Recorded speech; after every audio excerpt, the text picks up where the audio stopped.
I am so excited to have you on Profitable Pursuits, Becca, from Hell Yes Coaching. But you have more than just Hell Yes Coaching. You are a multi-passionate business owner, correct?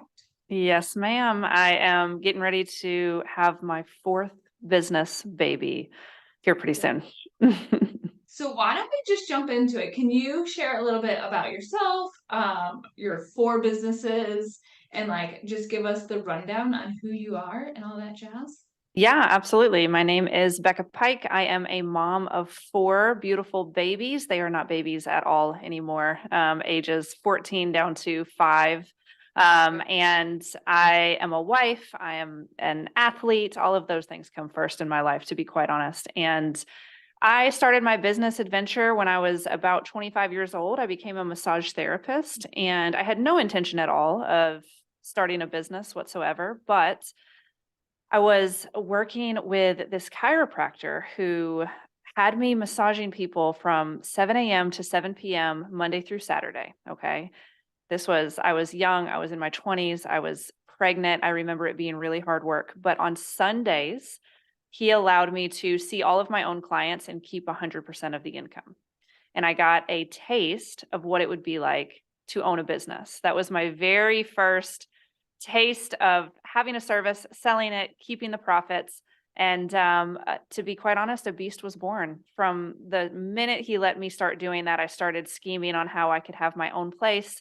And then Massage Strong of Lexington, Kentucky was born. So now we have two massage locations. We have over 40 massage therapists that work on staff. And that was my first business. So, That is so cool. Why I love your story even more is you share a lot on your Instagram, and if you are not following, you absolutely need to, about how it wasn't like handed to you. A business wasn't handed to you. This fancy glorified trust fund life wasn't given to you. You really worked for it and like turned things around, if that's a fair way to say. yes. To say that I was uneducated in business would be an absolute understatement. I had no clue what to do. I remember, every little thing felt like a huge leap. I felt like, I remember getting stuck specifically on this, not knowing how to take people's credit cards. I remember I was dating my husband at the time. He was my boyfriend at the time. And I remember telling him, I was like, well, I can't own a business because if they're not paying cash and they're not doing check, I don't know what to do. And I remember him telling me like, "Becca, we can figure it out. Like, we can work through this." And like, that's how beginner I was. I mean, truly started from the bottom. And that's what I think a lot of people, so now I coach business and I help people with their businesses. And a lot of people say the same thing, which is, I like working with you because you make it so simple and you break these really large ideas down into something that is very digestible.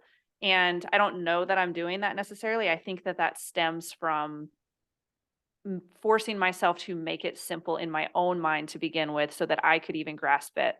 And now that's how I teach it naturally. I love that. When did you go from owning, which you still own your massage businesses, two of them, to then branching out into a third business of your coaching? Yeah, so I think my massage business was probably about 2.5, 3 years old when people started coming to me and asking to pick my brain. I live in a small city, is what I would call it, maybe a very large town. And it was obvious how fast Massage Strong was growing, and especially in the massage therapy community. And people wanted to pick my brain on business, like, hey, how is this happening? Like, do you have investors? Like, what's going on? Is this a chain that you bought? Like, what are we seeing going down? And I remember coming to my husband and I remember telling him, man, all these people are asking to pick my brain. I wish I could get paid for this because I really love it. Like, I love going to the coffee shops and sitting down and helping people with their business, and I would love to be paid for this because I'm spending a lot of my time doing it. And he said, well, yeah, you can. It's called coaching. And I said, no, that's dumb. That's not real. That's not that's not a real thing. And he was like, no, it's actually a really big industry. He was like, that's like what Tony Robbins does. And I was like, no, that doesn't sound right. I bet you have to have some sort of license for that. And he said, no, you don't. You can just start. And so that day, literally that day, I got my first client because I was like, okay, I'm going to see if this is real. I went and I Googled, what is a business coach? This is how simple it started. All my businesses started very basic. I went and Googled, what is a business coach? And it gave me just a very generic answer. And I was like, do you have to have a license? And it gave me the answer, no, you don't. And I contacted some of the people that continued to ask me for business coaching. And I just simply said, hey, why don't we make this a thing where instead of me just seeing if maybe I have time, I make time and we meet once a month and we do this and you pay me. And that day, I had someone, she was my very first client. She owned a granite countertop company and she was like, yes. And another beast was born. I love that. When I opened up my accounting firm, and got into the online space, I never knew like business coaching was a thing. I don't consider myself a business coach. We are an accounting agency who help people become profitable. But I was like, what are all these coaches? Like, right when you enter like the Facebook, Instagram world, I was like, everyone's a coach. What is this? So 5 years ago, I learned about it as well too. I had no idea it was a thing. Yeah, same here. I had no clue. And now I'm Mhm. so engrossed in the whole industry. It's amazing, like how much it has just taken over my life. Just all coach everything at this point. In fact, one of your clients was like, you need to go follow her. I was like, okay, I can do that. Oh, that's awesome. Yeah, super cool. So before we dive into like the strategies and why you would credit yourself to having this profitable business, do you mind talking a little bit what your businesses have done for you personally? Go ahead. Yes. So, let's see. I am 34 years old. 8 years ago, I couldn't afford to literally put food on the table. 10 years ago, I was getting eviction notices. I was a waitress. I was on food stamps. I was on like government housing, Section 8. I was broke, broke, broke, broke. Um, I started my companies about 7 to 8 years ago. Honestly, probably more like 7 years ago. And it took a solid year to start generating solid income.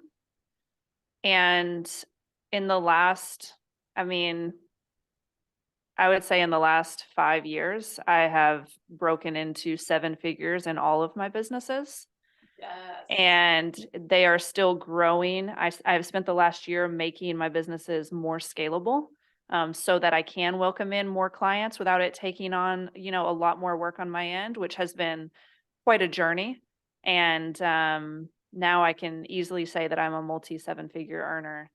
I'm seeing somewhere around 150 to $400,000 per month in my businesses. I freaking love that. Good for you. Why I love that so much, it's not like literally about collecting dollars, it's what those dollars allow you to do, not only for yourself and your family, but I truly believe that the more money you take in, that's how we change the world by changing ourselves, our family, our communities. And that's how Yeah. we really change. Yeah, to me, it's like it's well, first of all, I don't want to say it's not about the money. Listen, money is phenomenal and fun, and I love it.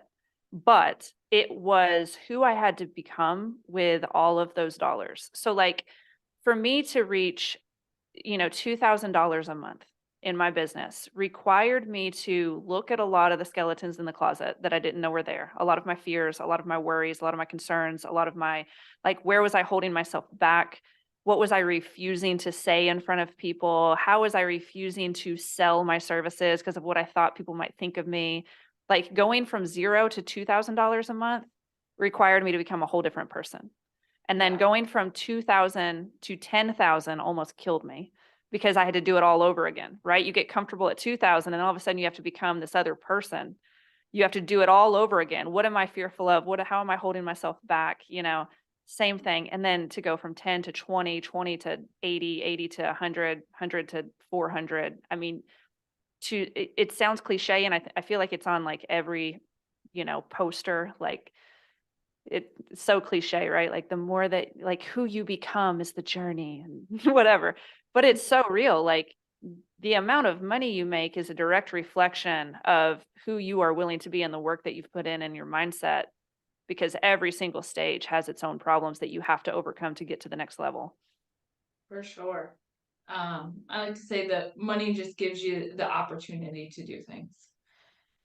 As I dive into this next question, I love to ask people who wouldn't define, like, if you were to like take your LinkedIn title or your title on your business card, it wouldn't say like marketing strategist, but obviously you have to do a lot of marketing to obtain or attract clients. Could you give the audience some tips on how you go about attracting clients or obtaining clients, whether it's in your massage business or if it's in your business coaching? Yeah, absolutely. I think that I keep it really real and really simple. I've been in a lot of business entrepreneur communities where they spend a lot of time perfecting this elevator pitch, like, I am someone who can grow your business by 6 figures in 3 days. And I have never said anything more than I help people grow their businesses. When someone asks me at a barbecue, when someone asks me on an elevator, when someone asks me wherever I'm at, I just say I help people grow their businesses. And if they want to continue to ask more, I let them, and I answer in the most human way possible. There is nothing that is fake or put together or anything that I have practiced over time that doesn't just come out naturally. And I think it's weird when it does. And I've never wanted to present myself in a way that felt hard. And I think that I attribute that mindset also to how I became successful quickly, because I remember just always being really real with people, even looking back at the massage businesses. I would tell people, I'd be like, listen, they're coming in, they've got 20 years of back pain. And I would tell them, listen, I think I can fix that. I think that I know what's going on. And come in, if you can commit to 5 or 7 sessions, we'll see if you're at 80% pain relief by the end of it. And if you're not, I'll give you your money back. Like, that's how I approached coaching too. I remember what the girl with the granite company, my very first person, I told her, I said, hey, I think I can really help you. Why don't we do a couple months? I'll literally hold on to the money. And if it sucks, because I've never done this before, I'll just give you your money back. And that allowed me to play so much. It allowed me to keep myself simple. It allowed me to not feel like I needed to put on a show. And it allowed me to not feel like I needed to fulfill some weird promise that I made that I wasn't sure if I was going to be able to handle. And so I guess my answer to that is, like, keep it really simple and keep it really real, and don't I love that. try to be someone you're Um, not. I just shared a post on this. I think the whole new marketing era, and I would attribute to you to being ahead of it, is now you see all these guarantees like join, sign up, whatever, and I'll guarantee services. It sounds like you were doing that before you had to almost. Yeah. Well, I think it's just part of, trying things out and trying to be as honest as you can. For sure. So obviously, to have a profitable business, obtaining clients is just like one piece of the puzzle. I get so nervous to say obtaining clients now because I was talking with someone who's like, "No, you attract clients." And I'm like, okay. Oh, So however you want to call it, it's just one piece of the puzzle. What is like your biggest tip, trick, strategy to running a business that's like personally profitable for you? um, the lifestyle that's surrounded by it. I mean, again, I know it sounds cliche, but I swear, like, when I am hyper focused on me feeling good, I become more creative. And then I am able to attract clients, to get clients, to whatever you want to call it, right? Obtain clients, which, by the way, who cares what you call it? People got to stop that. So, yeah, I feel like the more that I get away from behind my desk and I stop asking myself, where's my next client? How do I get another client? What can I do to get another client? And I get my ass up and I go on a hike and I go and play basketball with my 14-year-old. Or I get up and I go and, like, just go live your life. That's where creativity flows. And there's all these different tactics that you can use. There's all these different things that you can do. Should you focus on social media? Should you have a podcast? Should you go to networking events? Should you write emails? Should you focus on emailing versus Facebook versus LinkedIn? Listen, it doesn't even matter which one you choose or what you do. There's people everywhere. We're surrounded by humans all over the place that want our services. But whenever I sit behind my desk and try to force myself to get a client, nothing happens. It doesn't work. But when I go out into the world and I'm just my normal self and people are asking and conversing with me and talking to me, hey, what do you do? And you start telling them, hey, I run businesses or I help coach people with businesses. And there's this genuine human connection that happens. And then they come into your world and they see your services and it's really high quality. And then they tell their friend who tells their friend who tells their friend. You don't have to sell your business anymore. If you're an honest person and you're down to earth, you're easy to talk to, and you have results to show for it, you're going to sell out if you have a quality product.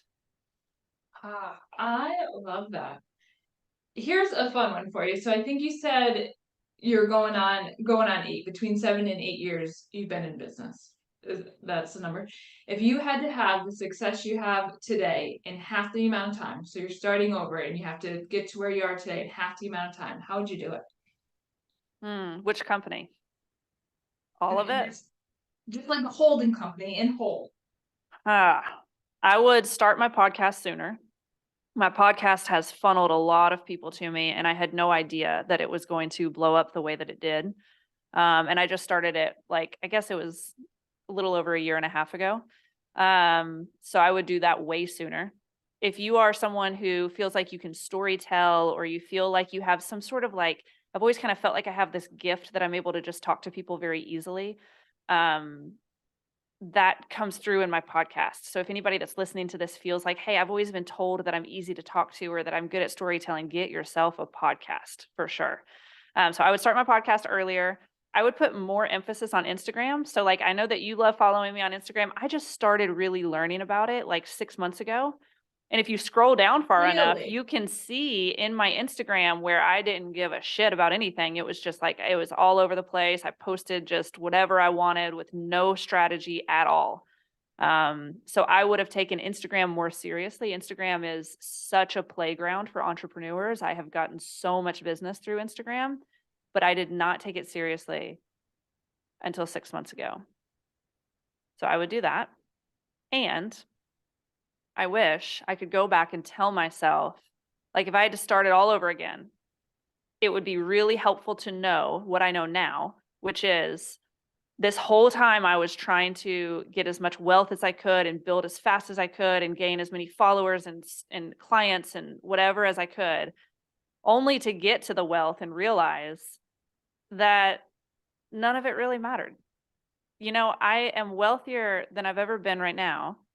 And all it has shown me is that I really love going on hikes and walking my dog and my old coffee mug that I've drank out of for 5 years. And I think that if I had known that in the beginning, that there is no destination that's like magical, I could have relaxed more into the journey. One of my favorite parts about the internet is that you get to meet new entrepreneurs, you get to have this sense of community that you may not have outside your door. And I find it personally like inspiring and interesting, and I love to hear people's goals or what's next. Are you cool sharing like any big goals you're working towards or any like exciting things on your radar, like what you're hoping for or wishing for? Yeah. So I have always built businesses from the ground, right? Started Massage Strong from the ground, started Hell Yes Coaching from the ground. We also have a drop ship business on Amazon, started from the ground. So, like, I know that very well. And the first 5 years of any startup is difficult. Well, I have come into a situation where I'm not legally allowed to talk about it yet because it hasn't gone through, but I am purchasing a company at the moment. And the closing date is at the end of July. So I will be acquiring a multiple $1 million company at the end of July. And you know how I was telling you, like all these times that like this beast was born, it was kind of like this moment of realization or like an aha moment. Like when I was in the chiropractic office, like, oh my gosh, I can make my own money, right? Or when I got my first coaching client, it was like, oh my gosh, I can business coach, right? I'm in one of those aha moments right now where I'm like, oh, I can buy businesses. I don't have to build them. I and obviously that sounds so obvious, but it wasn't obvious to me until I've done it. And now I'm like, I'm getting ready to buy a company that is going to generate so much more money to me. And it is already fully built, fully staffed, fully managed. It has its social media manager. It's got its, in-house manager. It is aces. And I'm just going to walk in as the owner. And now I'm like, oh, I'm never building another business again. I am going to only buy businesses. And so I've been reading a lot of books on acquiring companies. And so I think in my future, we're looking at venture capitalism. Like I want to buy companies, flip them, sell them the way that you would buy and flip a house. And I think that that's what's next for me. That is so cool. I want to call it the Cody Sanchez moment. Hmm. Do you follow her? No, She is the I buying assumed business she woman. was. Yeah, I assumed that she's a venture capitalist. Is that right? She is a really badass woman who talks all about buying businesses. She came about talking about buying boring businesses because they were just successful. Um, yeah, you just had your Cody Sanchez moment. That's so cool. Yeah, that is so funny that you said that, that she says that, because every time I tell someone what I'm buying, like my close family, I'm always like, you wouldn't think it would be so successful, right? Like when I say what it is, I'm always like, it's just like a big open room. And they're like, yeah, you're right. I never thought of that as being a successful business. And I'm like, it's a monster. Like it's the boring businesses. That's so funny you said that. Yeah, and almost how they're recession proof and she's amazing. She's so cool. I think you'd really like her too. Anyhow, where can people follow along? How can they learn more about your coaching and your experiences? Yeah, so you can follow me on Instagram at one Becca Pike. You can also follow me on my podcast. It is called the Hell Yes Entrepreneur, and it is available on all major platforms. I love your Instagram because it's spicy. It's not boring. It's not a boring business by any means. And it just gives you, I think it gives you like excitement and hope like, hey, if I just keep being a real human and not trying to overcomplicate and fancy, like you can level up and whatever that means to you because it means something different to everyone. That's what I Yeah, get when I see your content. yeah, get the fancy out of here. I want to get rich drinking a Bud Light barefoot in a creek. That's where I want to be, and that's where I'm going to stay. I absolutely love it. Well, thank you so much for taking the time to hang out with me this afternoon. I appreciate it. Absolutely. Thanks for having me. Cool.